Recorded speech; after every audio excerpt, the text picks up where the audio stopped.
taxi, cab, something like that we can do. I'm okay with that too. Okay. Something. So let's talk about that, but let's get into this. Finish it. It's a nice chapter, easy chapter. It won't take that long. Okay. The reason why it won't take that long because I prepared it in the last day before I came here, so I know exactly what is in there. The other things, I've been talking for a long time, so I don't have to go and dig and review it. But this one I know what exactly is there, so in fact, I can remember all slides too.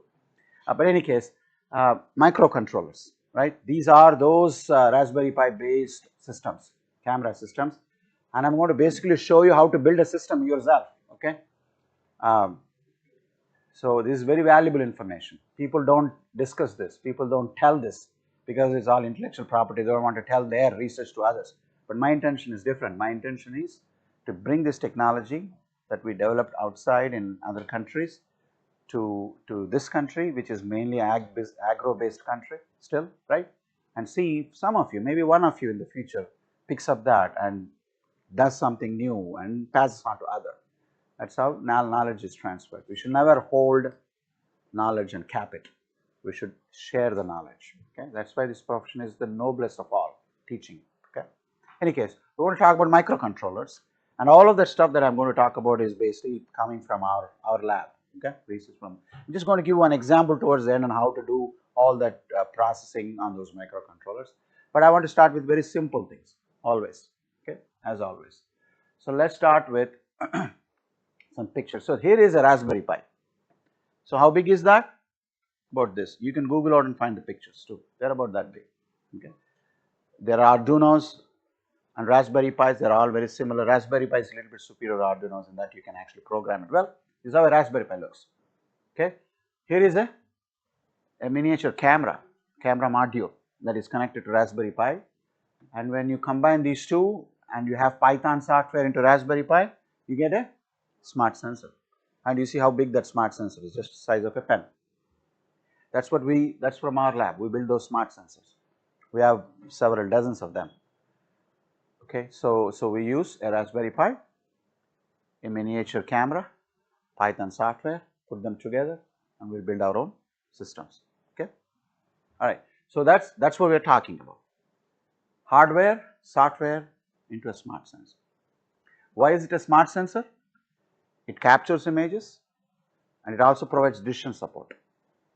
If you connect some electrical things to that, it can turn on or off things too. That's what you will see this afternoon between 4 and 5. My student is going to use one of these systems, and he's going to show you how he can automatically turn on things and on off based on some predetermined target values. Okay, you will see that this afternoon, and I'll explain it while he's doing it. If it's something not clear, I'm standing here so I can explain it to you. So let's go a little bit deeper. Okay, all right. So here is your Raspberry Pi, right? The one that I showed in the last picture, and I'm showing you all the parts of Raspberry Pi.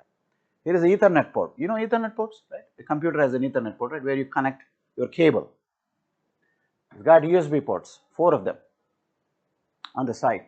Okay, these are called GPIO pins. Oops. General purpose input-output pins. These pins are used for all analog sensors. You can connect a pin and you can control the wire that goes through that pin to a sensor. You can turn it on and off, things like that. More on that later. Okay, those are called GPIO pins. They're just pins. You plug in some wires and you connect the wires to something else, and you can measure, send information back and forth from the sensor to the microcontroller and from microcontroller to the sensor. Analog sensors. Is a slot for SD card that's got all the programming, memory, and everything in it. Okay, this is where you connect the power. You can connect battery, you can connect to the wall too, get continuous power. You have a HDMI. Why do you use HDMI? To display on a monitor. If you want to just display everything on a monitor, use HDMI. You have a camera module here.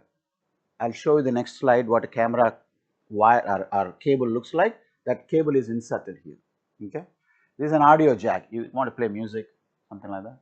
It's for audio jack. Okay, that's a small electronic device. It's about that size. You get it for $40 in the US. I think it's about 10,000 rupees here. Yeah, there are a lot of them, microchip. This is 3B. This is what we use, the standard, original standard version, and we use a lot of them. So there are a lot of new ones. In Raspberry Pis can be connected to multiplexers. So there's so many things. But I'm going to talk about Raspberry Pi just now. Okay. This is a Raspberry Pi. Okay, very simple, right? So it's basically a small computer. It's a small computer with some memory in there. You can program and make it play. But in addition to just being a computer, it can also collect pictures, it can collect data from sensors, and it can send back information to those sensors. You can connect Raspberry Pi, the electronics there, remotely to a network using the same way, username, Wi-Fi username, you can connect it to a network. So in this, you can connect this Raspberry Pi to network in this area, so it's remote now. You can get all the, we can open, I'll show you, we can actually open a desktop screen and do everything you want.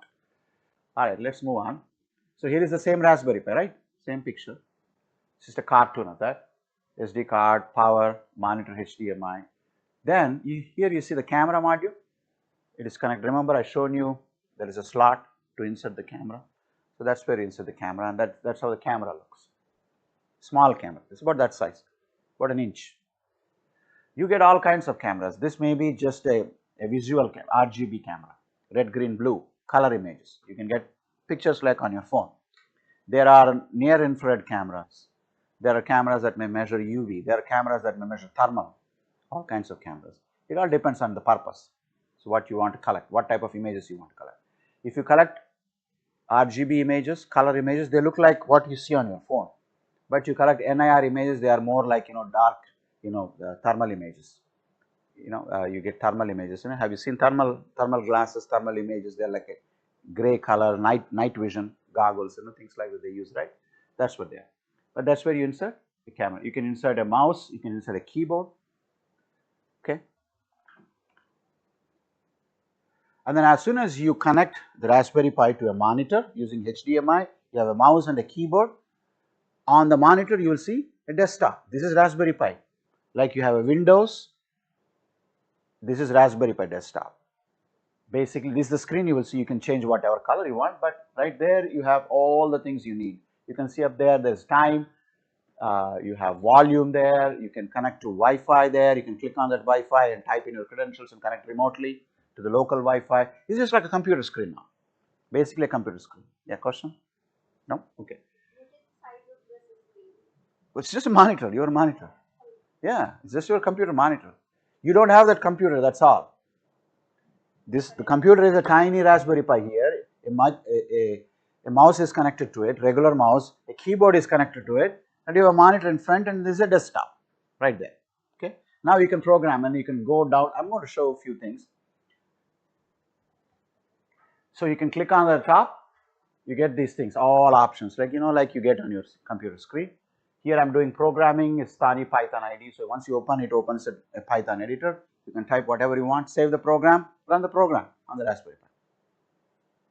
Just like you are opening a Word file and typing something and saving it, just like that. You got all kinds of, you have access to a system, to sound, video, just like, and you can log out, you can run programs. It's just a computer. It's just a regular computer. It runs in a different operating systems, not like your Windows or iOS or systems, but Mac on systems. But this different operating system is its own computer.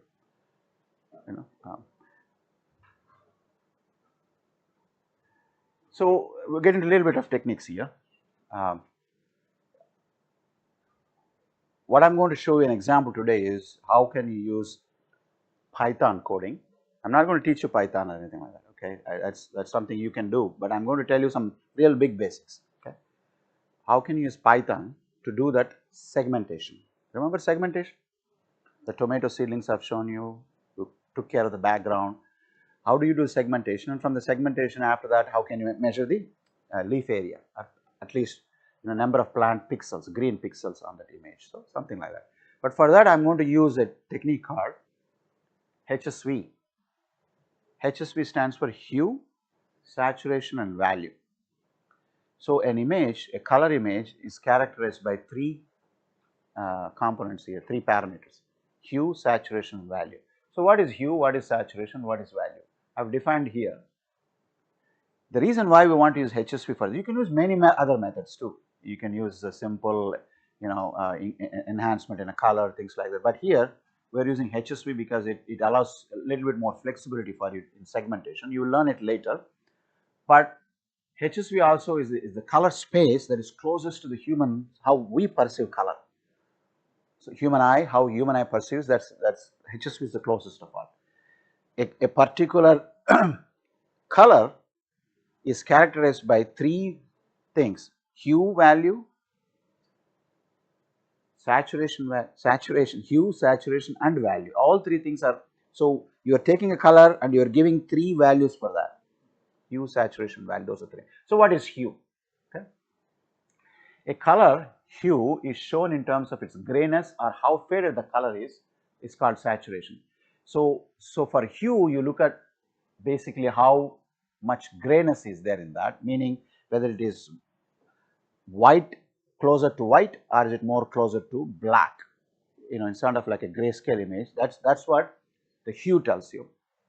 Or the saturation tells you basically how much faded the color is, and finally the brightness is what you get from value.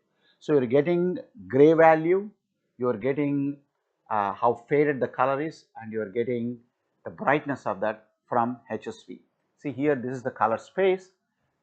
Hues, it can be a little bit confusing, but the same thing I've expanded here in the bottom picture, and here I can pick up a value between 50 and 70 for the green color.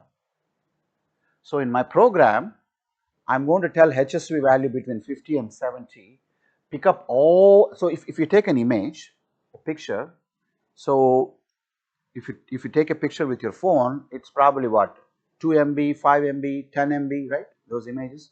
What MB stands for? It's the megabytes. It's actually reality. What you're looking for is that many megapixels of the image. So think of, so how does this camera system works, right? A little bit. So inside your camera, inside there is a tiny sensor. Okay, CMOS sensor, some sensors are there, very, very tiny. That sensor is nothing but an array of, rows and columns of photodiodes, tiny photodiodes. As the light is coming from the object, it goes through the lens of your camera, and the light hits that sensor with tiny photodiodes on it. Once the light hits each of those photodiodes at each level, you are measuring how much light is coming, because that photodiode creates a current. From that, you are creating how much brightness is there, and before that sensor you put some filters of red, green and blue, so you will also know what color the light is coming through. That information, brightness and color of the light hitting each of those tiny photodiodes, is used by computer in that phone to further do some post processing and create an original image. That's how the whole imaging happens on your phone. But what I want you to focus is that sensor. The sensor has photodiodes. Let's say if the sensor has, let's say your phone is 12 megapixel camera, something like that, some phones are 12, 20, whatever that is. That means that sensor has 12 million photodiodes, 12 million pixels. Those 12 million pixels are arranged in rows and columns. There are probably 3,000 rows and 4,000 columns of pixels. Tiny electronic devices. Each one, if you look at each row and column, that's one photodiode, but there may be 3,000 by 4,000, that's 12 million. That's 12 megapixel. That's what it is. Those are called pixels. Okay. Now, when I take a picture, remember the tomato picture. In that picture, you have leaves, you have pot, you have soil, and you have background. So some pixels have green leaves, some pixels have pots, black pots, some pixels are for soil. What I am trying to do now is I am using HSV color 50 to 70 to get rid of all other colors and only keep the green color. What is green color in that picture? The leaf. So what the software is doing is, it is going to each and every pixel, 12 million pixels, each and every pixel in just few seconds, and determining whether that pixel has that range of HSV values. If it has, it will retain it. If it doesn't, it will delete it. That's called masking. and once it deletes, a segmentation has happened. That is why I am using HSV color code. If I want red color, I will go close to HSV value of 10. If I want yellow color, 30. Blues and pinks have a range here. So I have a choice to make. Each color comes with 3 numbers. And here are the numbers for green. For example, for green, the H value is between 50 to 80. You see right there?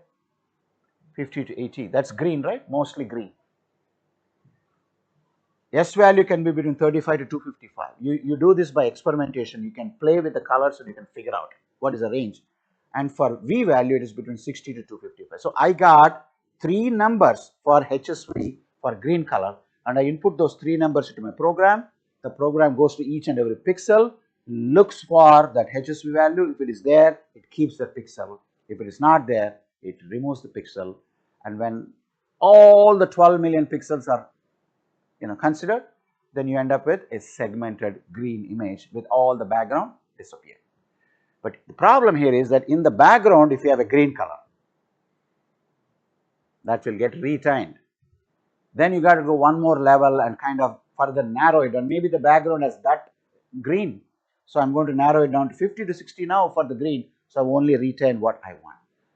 Okay, that is a logic, general simple logic. Does it make sense, that logic? Does it make sense? How we use HS with 3 numbers for green color. For every color you can come up with 3 numbers. Rather than giving one number, I am able to give the grayness of the green, the brightness of the green, right, and how green faded that green is. When I give these 3 characters, I am actually getting more precise green color rather than just simply saying green is between this and this. That is the advantage of HSV color coding. Okay, that's what I'm describing here. That's what basically I'm describing. Each color can be represented by HSV values, and HSV values can be used in image segmentation. That's exactly what I explained.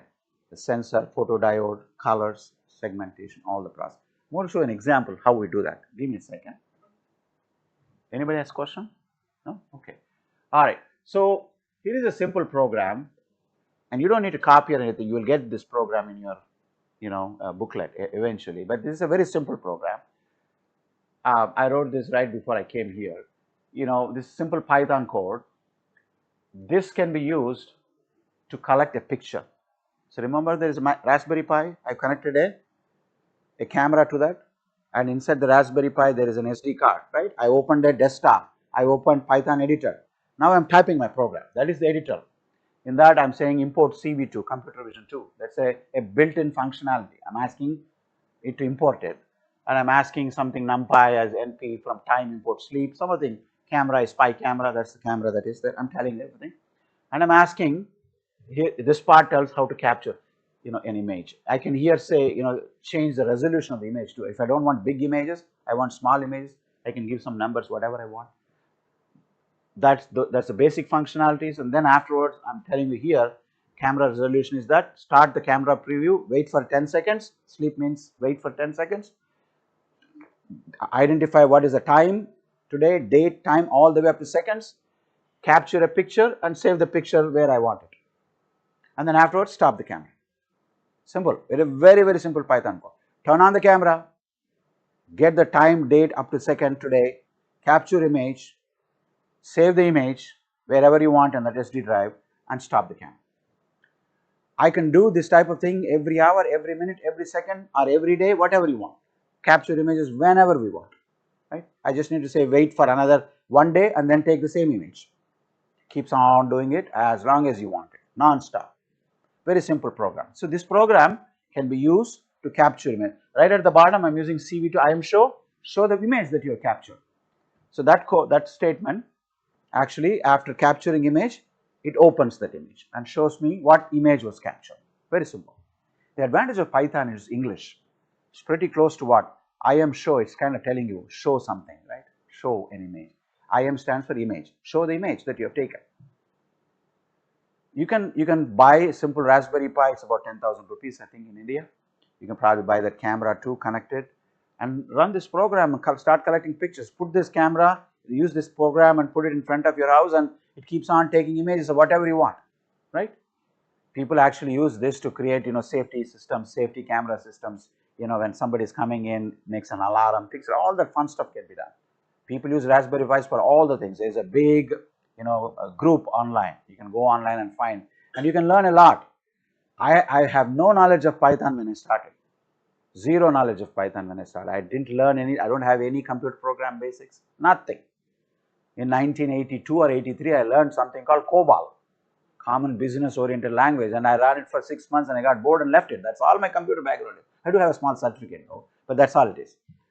But it's a passion, what you like to do, what you want to do. No matter what happens in the world, the world is always like that, no matter what happens. People may not like you, have problems in your home, you don't have money, your kids are bothering you, you have pressurized, you have to do a lot of work, you have to publish. There is something called passion in everybody's life, and that you should not let go. Once you let go of passion, you're not there. So keep on. That was my passion for some time. I wanted to do imaging for 2.5 years. I used to do the same thing when I come back from my office at night times. I used to go to in my house. I have a small office of mine. I just go there and I used to program myself. I used to make mistakes, but whenever I do it right, I get it. But it took 2.5, 3 years. Still, I am not proficient. I will say that. I'll be honest, but I know what I want. So it's a simple program here. Okay. So what did this program do? It captured an image, saved the image, and showed the image. Okay. So when I run this, so let's say this is the image it captured. Okay. This is the image, I got it. So it's a big tray of plants, okay, and there are several plants. It took the picture of those plants. Okay, there is also a little bit of red color standard here. Let's see. What we do is very simple logic. I do that same segmentation I described to you. Okay, I remove the background and everything, which I will show you in the next slide. But then I count the number of pixels that belong to green color. Those are the leaf pixels, right? And I get a number, some 10 million green pixels or 15 million, whatever that number is, I get a number. But then I'm also counting the pixels of red color. I can use HSV coding and only segment that color too, right? I'm using green to segment this, I can use the red to segment this. But I know what that red is. The red is 100 centimeters square. For 100 centimeters square, let's say I get 1000 pixels. And for leaves, I get 10,000 pixels, then I can now calculate from 10,000 pixels what is the area of the leaf in centimeters square. That's the advantage of having a standard there. That's why I put it there. It's simple logic. Okay. We've done many other things, but this is the best way. This accounts for the height of the camera, direction, this and that, because that is exactly the same as the plant. Okay. So I took this picture, and it showed me. This is the picture I took it. Then I run through some more processing. You can see here a little bit more. This is the first part. And then here I am trying to do something segmentation. You see here I am using those HSV values, and I am telling the software now that go there into that picture and find all those pixels which have these values, HSV values, okay, and using that as a mask, segment everything and show the number of pixels. Okay. So here in blue color, when you go back and look at this program, in the blue color I am explaining what that line is doing.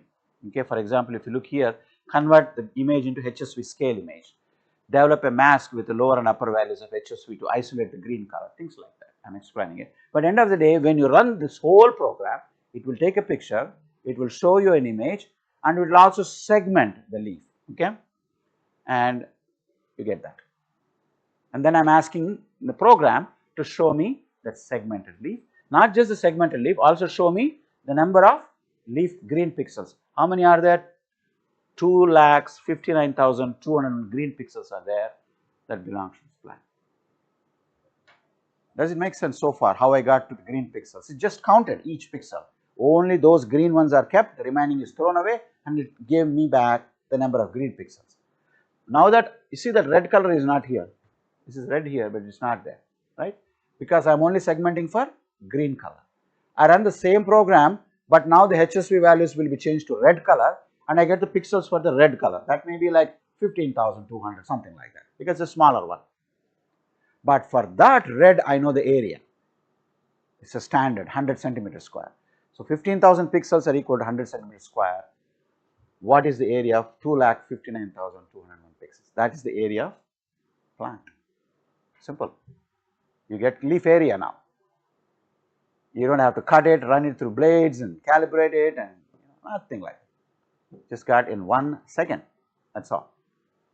Just an example, okay? That's just an example. Let's see if there is anything else I want to show. That was the slide, last slide. But at least now you have, I want you to go from this class with some background information, right? I don't want you to be thorough in Python coding. If you want to play with that code, you can copy, paste it, run it through. It's up to you. It's out there. It's also there on my website, on my lab website. It's public information. I'm not hiding it with anybody.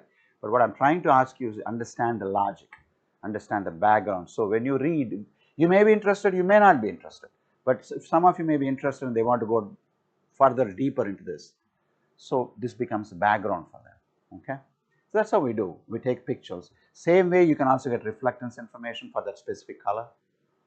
Grayscale values, that's what we call. The software gives you that number. Slightly different coding there. But then from the reflectance values, you can calculate all the things, right? Nitrogen stress, water requirements, temperature stuff, all of that. Once you know that concepts, once you have these things and you play with it 2 or 3 times, it becomes so easy. That's how you do digital ags. So once I have this information, this afternoon will show you, after collecting the leaf area, I can write further programming, say that if the leaf area is less than this, add fertilizer. So now I go to the GPIO pins. Remember I showed you GPIO pins on the Raspberry Pi, and the GPIO pins are connected, wired to a pump through a solenoid. There is a tiny solenoid. Solenoid is something that turns on and off anything, right? It's like a switch, an electronic switch. So we connect a solenoid to the GPIO pins, and when let's say the condition is if the leaf area is less than 2 lakh pixels, turn on the fertilizer. So what it does in this case, it is more than that, so it's not going to do anything. But when for the next day, if the leaf area number is like 3 lakh pixels and the same number comes, then it turns on the solenoid, so the pump comes on for a certain known time and it gets fertilized. So decision support and implementation too. Measurement, calculation, make a decision whether to or not to, send a signal to electronic devices like solenoids, turn them on, turn the pumps, lights, AC systems, cooling systems, anything on and off based on what you measure. That's how you do smart sensing. Okay. All right, this is the end of all my lectures. Okay, I'm not going to talk anymore after this. This is the end of all my lectures. Okay, and we have, of course, the 2 more labs. So tomorrow's lab will be today, and today's lab will be tomorrow. So this afternoon, when we come at 3 o'clock, I'm going to talk a little bit about programming, or we can discuss anything. But my student will only join around 4 p.m. because at 6:30 a.m. for them was the earliest he could come. So we can revise few things. We can do a quiz or something. I got 100 questions. I don't know if you want to do a quiz. We can do for 1 hour, and then he joins in. We can do a demonstration for 1 hour. I can explain all those things. He's going to demonstrate different sensors too, by the way, light sensors, EC, pH, temperature sensors that I couldn't get here. So he's going to show all of that. Some plant sensors also, temperature sensors, canopy temperature sensors, and then he's also going to show an automation system based on digital tech. Okay, this is probably for 1 hour, and that will be for today. And tomorrow I'm going to talk about in the morning how to put an indoor production growing system, hydroponic systems, and what components you need, how much they cost, how do you put things together in a small scale. If you want to try something in your home, what you can do immediately, something like that. That's for tomorrow. Today is that. That's the end of the entire program. Okay. All right. We have a lot of time, right? So what do you want to do? Go ahead. We have some questions before we dive into that. Okay, go ahead. Do these also capture the overlapping leaves also? Yeah, see, he's asking a good question. So if you have overlapping leaves, what's the problem? There is a problem there. So it does not. It treats these two as one because it's a 2-dimensional top-down image, right? So that's why the moment the leaves overlap, in this moments the plants overlap, the digital tech kind of less value at that point of time. Okay, but this is what we found interesting. What we found was we wanted to compare the canopy area or the leaf area of these plants, even with overlapping leaves, with the weight of the plant, biomass, dry weight of the plant. Okay, fresh weight and dry weight. We thought that because a lot of leaves are overlapping, because these plants are big, so maybe their weight is not, there's not going to be a good relationship. Surprisingly, we found that there was a really good relationship even at an advanced growth stage. When the leaves are all overlapping still, that canopy area was tightly related to dry weight, plant weight. So then we ask this question, why is that relationship? Even when the leaves are overlapping and when the canopy area is missing that leaf under the surface, right? So what I think is happening is the leaves that are, let's say being shaded by another canopy, those leaves are probably not contributing a lot to photosynthesis because they're shaded.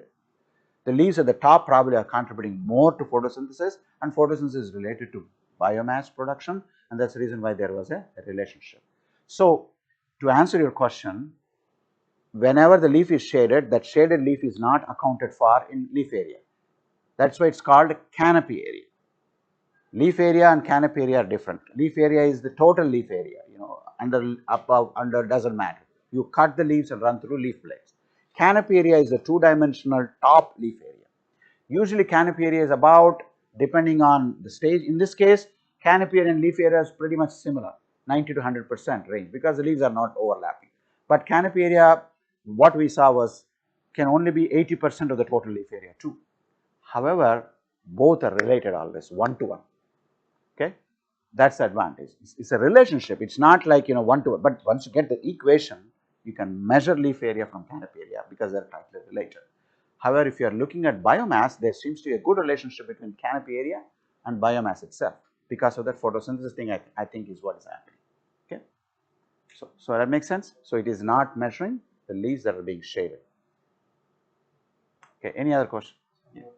So what is the maximum pixel we use in a miniature camera? So it depends on the camera you buy. The ones that we have, I think they are 8 MB. You can also buy expensive ones, 16 MB and 32 MB. So I think the more the more clarity of the image. The image looks sharper, but you still get, it's not of a big difference. Instead of, what you're getting is as you get more pixels, each pixel gets differentiated. So segmentation may improve a little bit, right? Along the edges of the leaf. Let's say it's a marigold plant, you look at the edge of the marigold plant, it's kind of serrated, right? So having that much more resolution can make a perfect segmentation, but how much do you lose? Probably not much, but you pay more for that camera. Generally, what is the height of the plants and the What is the height? It depends on where you are. If I'm standing here and I want to take a picture of the plant over there, I can take a tall plant, right?